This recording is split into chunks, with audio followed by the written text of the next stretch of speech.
Hi, Narc Troopers.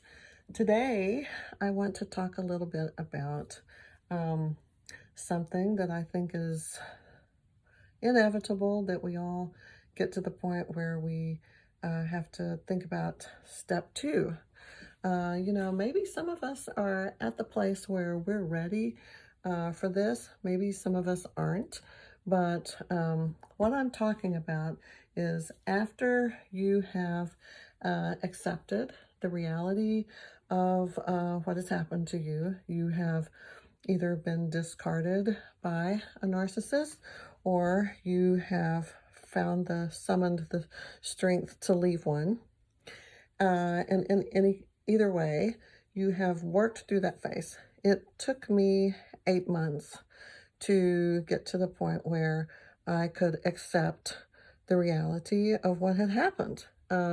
8 months.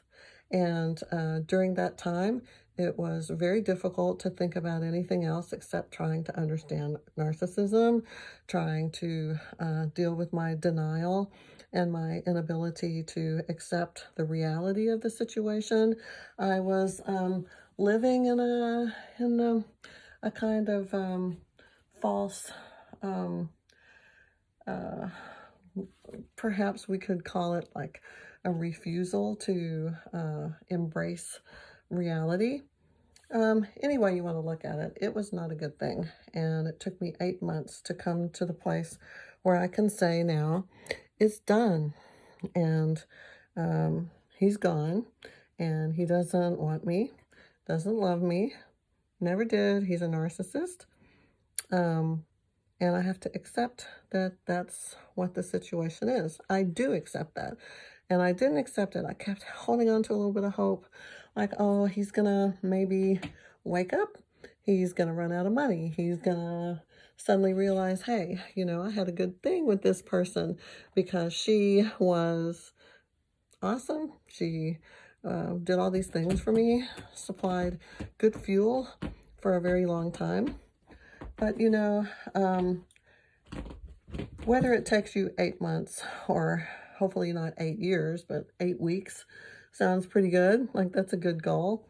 Or 8 days. When you get to the point where you accept it, the next part is that you have to visualize what's next. For me, I'm still living one day at a time. For me, I'm still doing 1 week at a time. And I think it's going to be a while before I can actually just come up with any kind of plan that is longer than that, where I can actually see something in the future. My therapist says, make a vision board, sit down and figure out what it is that you want to do, where you want to go, where you want to be.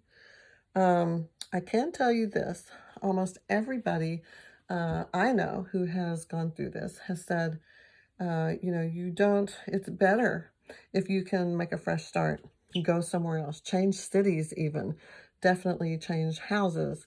For me, I'm in the home where we had our marriage for a lot of the years that we were married. And when narcissists leave, a lot of times they leave everything behind. Everything, every single thing they own. And it's just like they burn it all to the ground.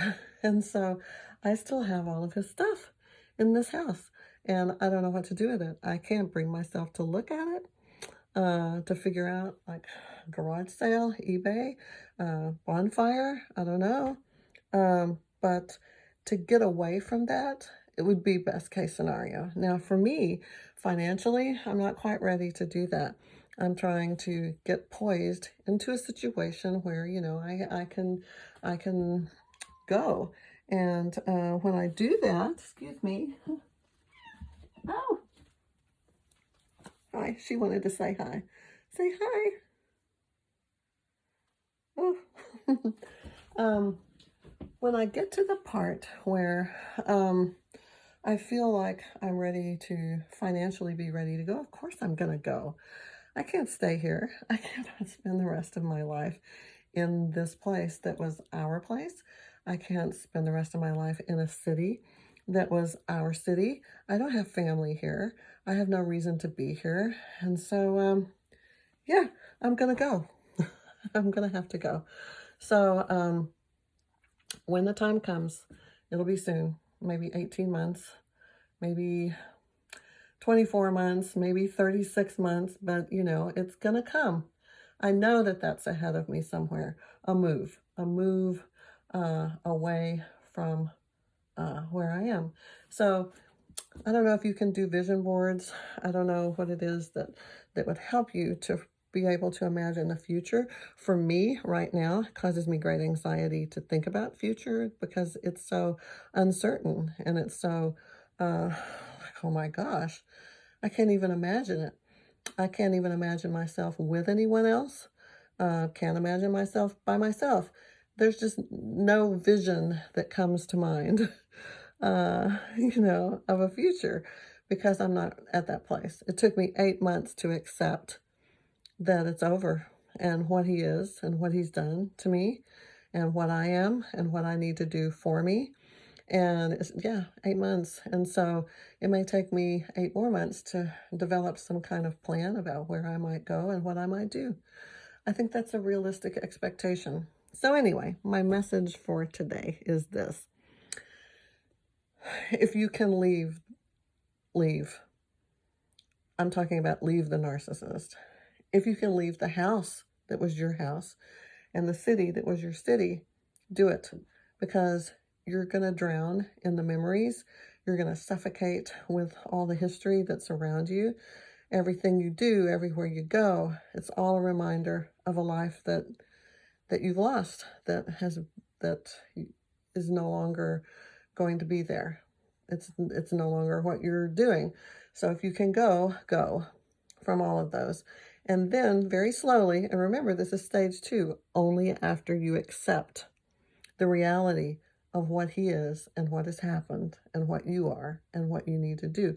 Only then can you actually start thinking, okay, let's start planning what's next.